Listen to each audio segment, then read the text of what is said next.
What's up, guys? Vincent here on NSP Football Talk. I got a really good topic for y'all today. It just happened. It's going to be with Mr. Deshaun Watson. So, there's been a lot of stuff going on throughout the entire offseason, and now we finally know the final decision on Deshaun Watson and his playing time in the NFL with the Cleveland Browns. So let me start it off with his game suspension. 11 games. Very odd number, but we'll get to that later. I have an ESPN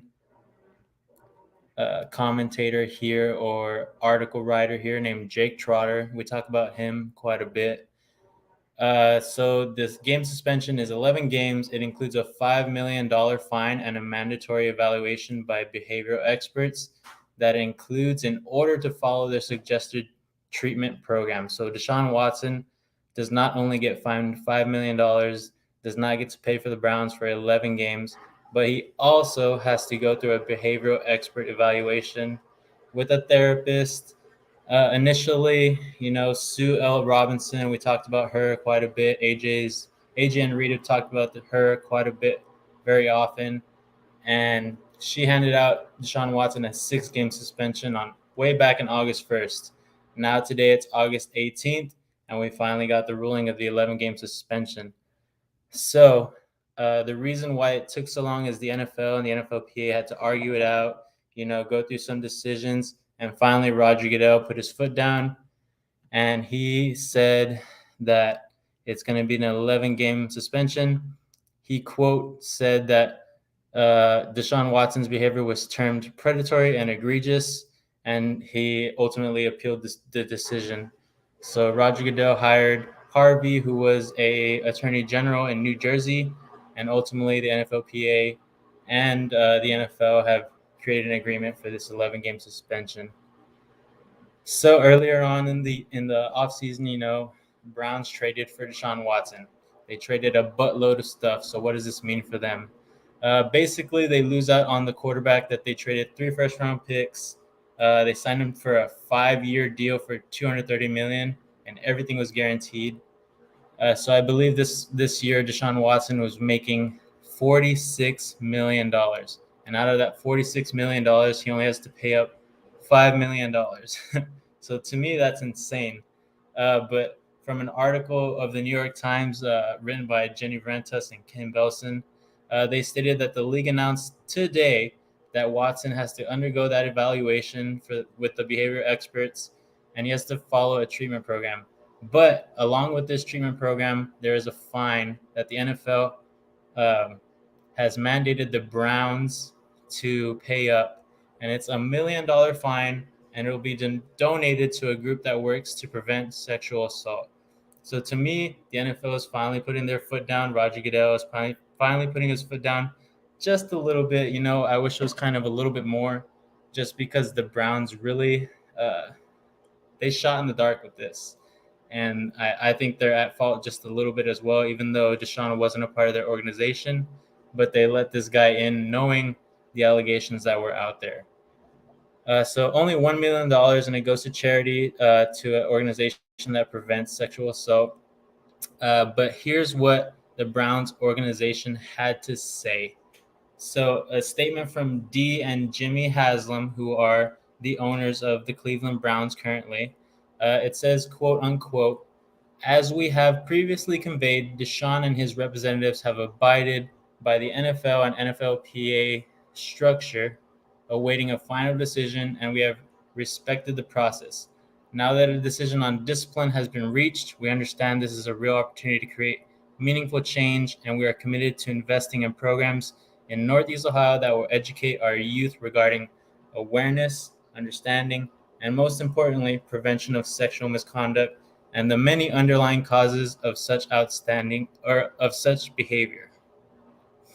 Since Deshaun entered our building, he has been an outstanding member of the organization and shown a true dedication to working on himself both on and off the field. So we will continue to support him as he focuses on earning the trust of our community. So with that said, the Browns are pretty much behind this guy. Deshaun Watson, nothing to blast on him more than what has already been blasted on, but it's hard to believe that he can change off of that. But I mean, when you're getting paid $230 million, I think I would change as well too. Not that I'm saying that I would do anything that he did, but I just think that when you have that much money on the line, you're already losing $5 million of the first year, and you have to go for an evaluation for behavioral misconduct. I think it's kind of a wake-up call. You're gonna have a lot of people helping you, a lot of people in the Browns organization really, really pushing to make sure that you are running that straight line. So, in my opinion, I think he has nothing to do but get better, work on himself on and off the field, just like D and Jimmy Haslam had said. But today, Deshaun Watson hasn't really commented too much on all the allegations and the game suspension. But this is what the small amount of what he said. So this is directly from Deshaun Watson from the media. It goes, quote unquote, "I'm grateful that the disciplinary process has ended and extremely appreciative of the tremendous support I've received throughout my short time with the Browns organization. I apologize once again for any pain the situation has caused. I take accountability for the decisions I made.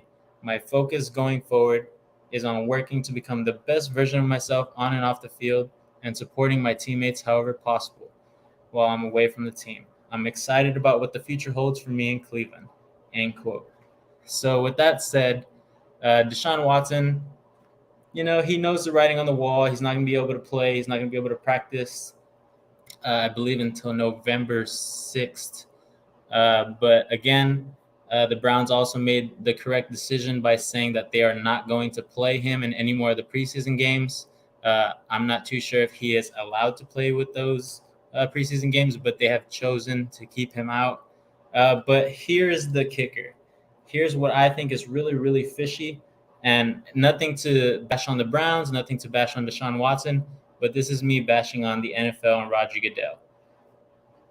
The NFL is a big corporation. It's a big business, and it's all about money and ratings and how many people are viewing the games and how many people are tuning in at certain points in the year. But with Deshaun Watson's 11-game suspension, previously it was 6. So you should ask the question, why did they go from 6 to 11 and not 6 to 12 or 6 to the entire season? And here it is. The Cleveland Browns face the Houston Texans on week 13. And that is the game that Deshaun Watson is going to be able to come back for. And of course, it's because there's a bye week in there. I know you're saying, but week 13, what do you mean? There's a bye week in there, and he is available to come back during that game. So this is where I think it's fishy. I don't know if this was done intentionally, but it boggles my mind that it went from a 6-game suspension to only an 11-game suspension. Now, you can argue that, the NFL has done analytics on the suspension and the misconduct that goes on. They've analyzed it with other suspensions that they've done for drug abuse, any stuff like that. Hey, what's up, Nestor? How's it going, man? Good to see you here on NSP Football Talk. But back to that again, it's just weird. They can say they've done all this analysis on weighing the suspensions and how many games Deshaun Watson should be out. But to do it in that fashion and to come back and have all the fans see that Deshaun Watson's going to come back to play his old team for his first ever game as a Cleveland Brown, I think that is a publicity stunt, and I think it's kind of fishy that the NFL and Roger Goodell would let that slide. We got a comment here from AJ. What's up, AJ? Should the Browns pursue a quarterback or risk going 0-11 with a playoff caliber team? Ooh, that's a good one. So I do have some notes on that later on, but I'll go ahead and hit it right now just because you asked. And I know you asked this because you want to know where Jimmy G is going to go. And I mean, the smart thing right now would to be going for Jimmy G, even if he's not going to start all 11 games. Maybe they want to see how Jacoby Brissett does week 1, week 2, give him a chance because they did sign him this past year for this specific reason. But Jimmy G, in my opinion, is a lot better than Jacoby Brissett. But here's the thing. Do the Browns actually want to spend all their money or almost all their money in the beginning of the season? What happens with injuries? What happens with cuts? Some people get into legal issues just like Deshaun Watson and, Kareem Hunt when he was with the Browns. But let's see here. Let's outweigh the bad. So you have Jacoby Brissett, who is down here because he hasn't been a good starter in a long time and a starter in quite a while as well. And then you have Jimmy G, who just almost went to the Super Bowl. I say Jimmy G is the perfect situation to go to, but a lot of people will say, how good is he going to be in that system? In my opinion, I think he's going to be fairly good, but he won't be as good as he was with the Niners just because of, he's got to learn the playbook. He's got to learn what the new coaches want him to do. He has to fit the role. And I think Jimmy G can go ahead and do that, but it's going to take him a little bit longer. So if they don't jump the gun right now and have him get in there so he can learn the playbook before the season starts, I think he won't start until maybe week 3 or week 4 if they do pick him up and his contract. But a good question, of course. But of course, we don't know. We don't know what the Browns are going to do, if they're going to run with Jacoby Brissett for sure, or if they're going to go after someone like Jimmy G. So after me blasting the NFL and the reasons why I think it's kind of fishy that they would allow Deshaun Watson to come back and play the Texans as their first game, what's next for the Browns, right? So we've kind of talked about the quarterback situation with Jacoby Brissett, or Jimmy G, or possibly anybody else that they could trade for right now. The thing is, Jacoby Brissett has not been the best when he was with the Colts, when he was with teams previously. It's not the best situation. And to top it off, they are in a hard division. They have Baltimore Ravens, the Pittsburgh Steelers, Cincinnati Bengals. I mean, that's a stacked division. If you really look at it, it rivals the NFC West division when it was at its prime. And I think the Browns are not going to be so hot this year without Deshaun Watson at quarterback for 11 games. So nothing to bash on Jacoby Brissett, but he might be able to help the Browns win maybe 3 or 4 of those games. We can go ahead and look at their schedule in a little bit. But I think the Browns are going to have some tough sledding. But who's going to benefit from Deshaun Watson being out? Of course, Jacoby Brissett. So does this make him a pickup on fantasy? Probably not, just because they're going to be pretty conservative. He is new to the Browns, and he is still learning the system. But the thing is how well are the other players going to do? And I think that the other players are going to have to pick up the slack, especially the running backs, because they are the ones that are going to be carrying the ball, other than Amari Cooper, but he's going to be getting passes from Jacoby Brissett. So his performance also deals with how Jacoby Brissett performs as well. But Nick Chubb and Kareem Hunt, I mean, they're going to be the workhorses. Kareem Hunt is a good pass catching back, and I think the Browns are going to have to rely on screens, shovel passes, little dunks onto like a little slant route here and there, or the little Madden square routes that they run all the time. But Nick Chubb is going to be getting everything and anything that he wants. Their line is not horrible, but it's not the best like it used to be. But Nick Chubb is a guy who's been averaging 4 to 5 yards his entire career. He's still young. He's been doing some crazy workouts apparently. And Kareem Hunt is just going to add to that running back position. But here's my thing with Amari Cooper. He comes from a pass-heavy offense in the Cowboys. He got traded this year. I forgot what picks they were, but he got traded from the Cowboys to the Browns. And I think he was pretty excited to play with Deshaun Watson, despite the fact of all the allegations that were going on. He's just ready to get to a new organization, show that he is a top-notch receiver, that the Cowboys really didn't put too much faith in him after the first 2 years he was there. But Amari Cooper is going to be Amari Cooper. He's a great route runner. He's going to give Jacoby Brissett or whoever's quarterback there for the Browns a good option to pass and safely pass to a player of his caliber.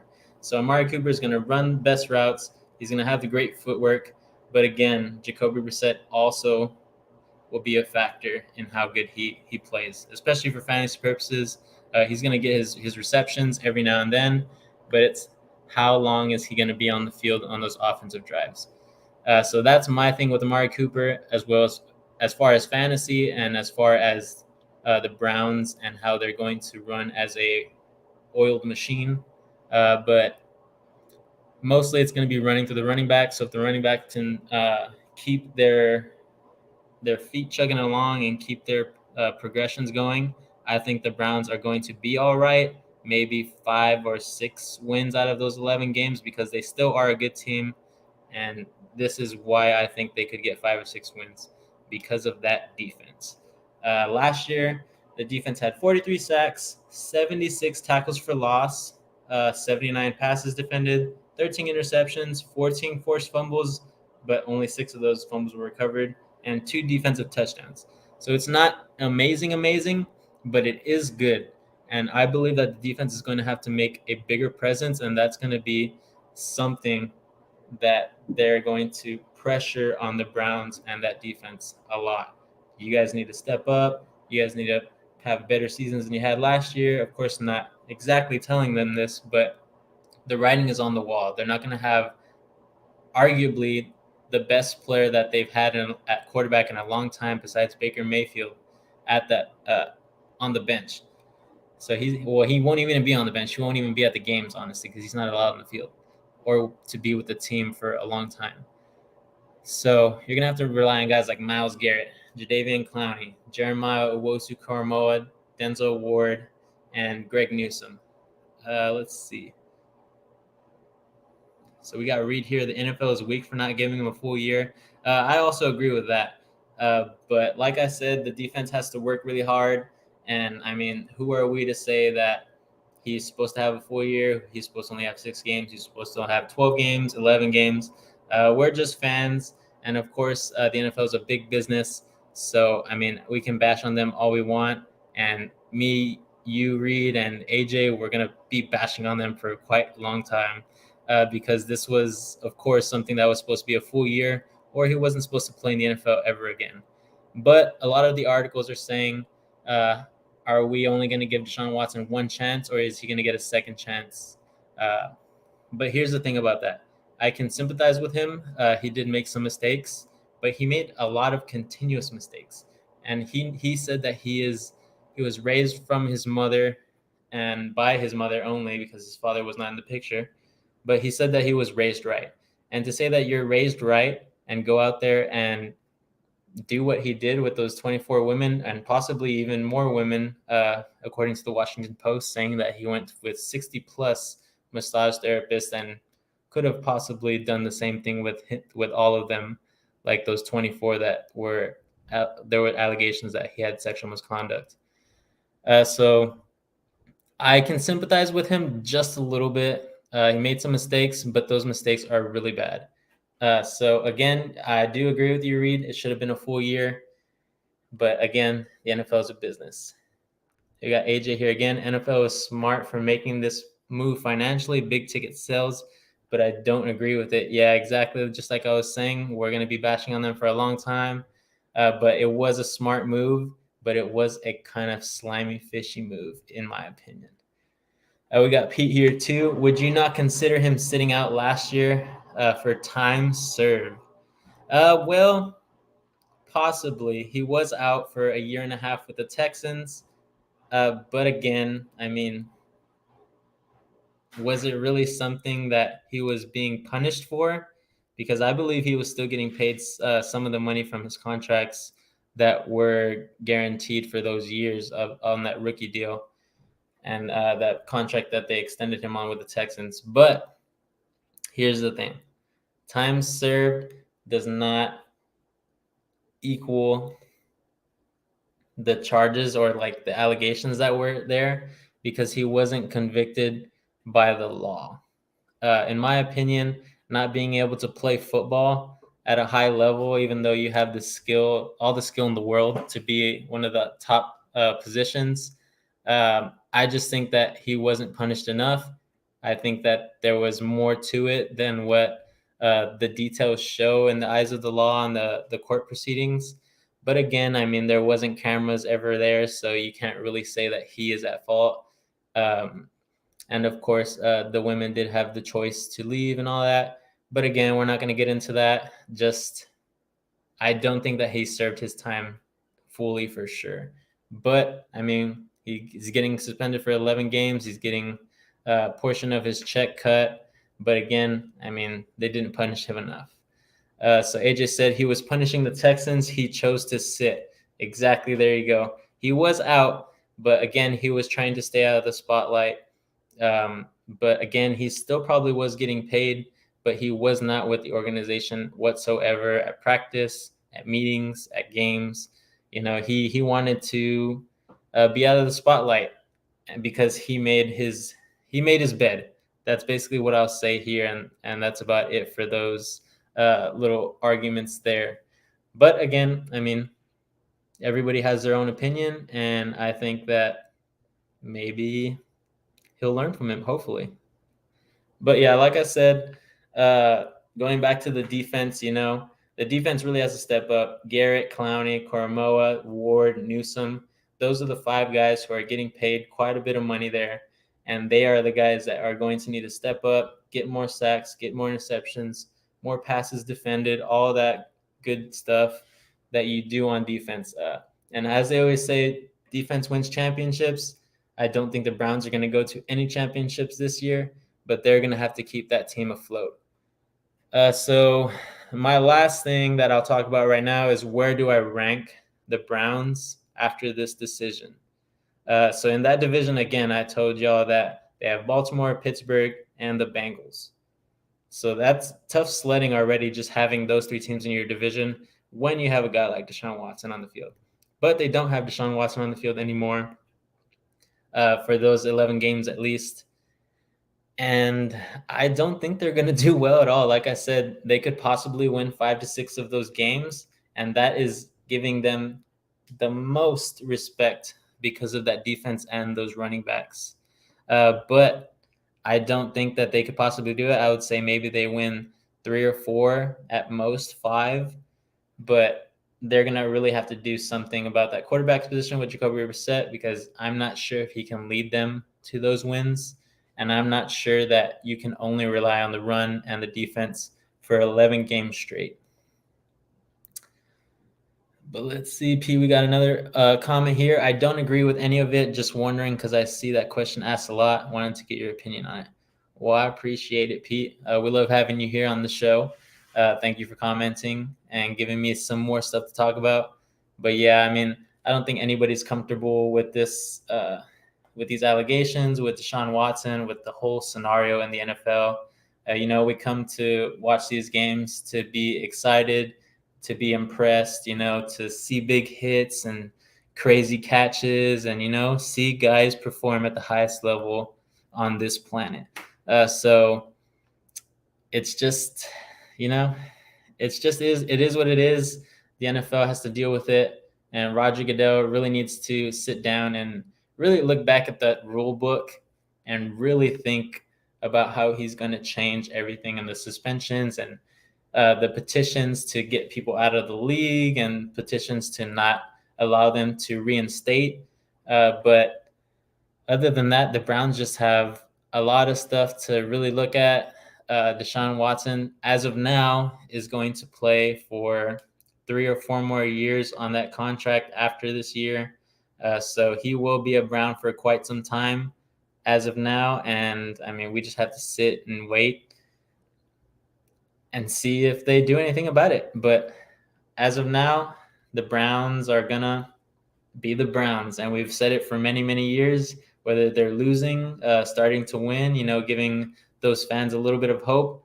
And then they go ahead and do something like this again and trade for a guy who has so many allegations. And it brings a little bit of shame to their organization, if you ask me myself. But AJ here, he says he's gonna crush Pete in fantasy. I'll let you guys fight that out. You guys have each other's numbers and y'all's Twitters. But other than that, guys, that's all I have for today's podcast. Make sure you hit that subscribe button. Make sure you hit the like button and comment on here, giving me some feedback how I was by myself. I'll have AJ and Reed back here. We should have a video coming out Saturday as well. So go ahead and go watch that. And we'll see y'all next time on Monday for the next live. So as always, as AJ says, keep grinding.